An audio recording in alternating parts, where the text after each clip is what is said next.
Hello, guys, and welcome back again. All right, so we learned how to create one more button last time, which was last 52 weeks for our increasingly complex business scenario that we want to analyze different time periods.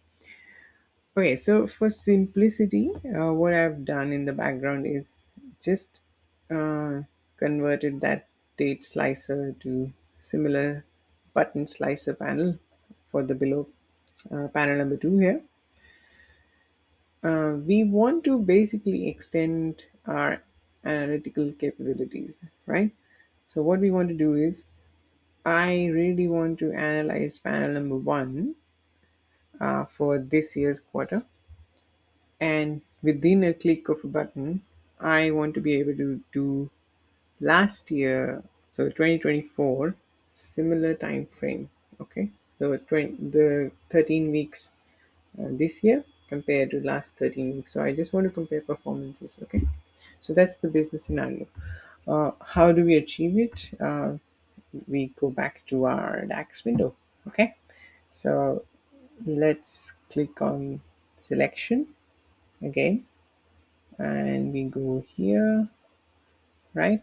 So I'll keep this visualization pane open for now, because now you guys hopefully understand what the union function is doing. It's basically appending more rows using a different table every time. So we're going to use the same concept again here, but the key here is now creating uh, two very distinct variables. Okay, by that what I mean, so let's think about it.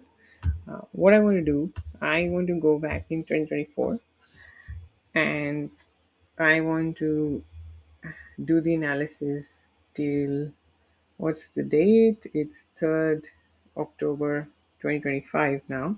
So I want to go back, let's say 4th October 2024 or 3rd October 2024, and from that date I want to calculate 13 weeks. So that'll be similar to what we have here. It's 4th of July 2025. So we want to go back to, let's say, 4th of July or 3rd of July 2024. Okay. How do we do this? We already have 1 year ago as one of the variables that we created. So we'll utilize that. Okay. So let's call this uh, 13 weeks in 2024, or let's say last year. Okay, so let's be generic. And how do we calculate it? We will use 1 year ago. That will take us exactly 1 year back, and we will subtract 91 days. All right, that's our variable. Now let's again go back to the union function. We keep adding tables. Okay, we keep adding tables here. We copy this context, comma, right? Shift enter, and we control V. Syntax is good. So this new table is the calendar function. You go, what's the start date?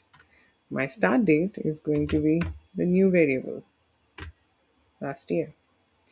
And the end date is going to be 2024 October, which is given by 1 year ago. Okay. So the column is the same, so it will start up ending, but we will call all those dates. Let's start with qtd minus 1. Right. So that's how I would start, and let's say what it does. So do you see qtd minus 1 appearing here? uh, so what does it do? Click of a button, you go from 4 July 2024, right? So now we have some really good capability.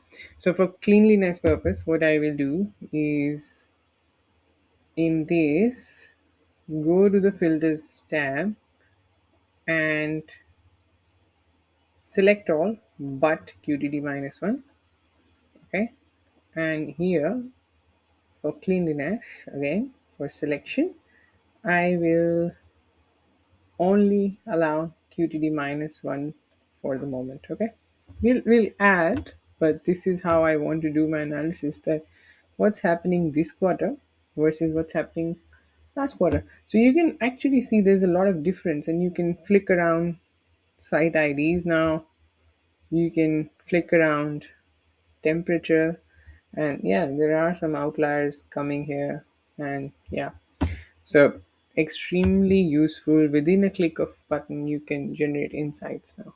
Okay, we'll keep adding. So what I'll do as my own background work is I'll add as a comparative button for last 52 weeks. So that will go from 2023 to 2024, the time window. Okay, so I'll add it here, and we keep the discussion moving forward.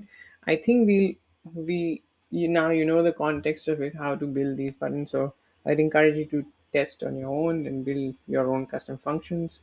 um, Going forward, what we'll do is we'll start working on automated insights or commentaries, right? We'll use some native NLP here. All right, thanks guys, and see you next time.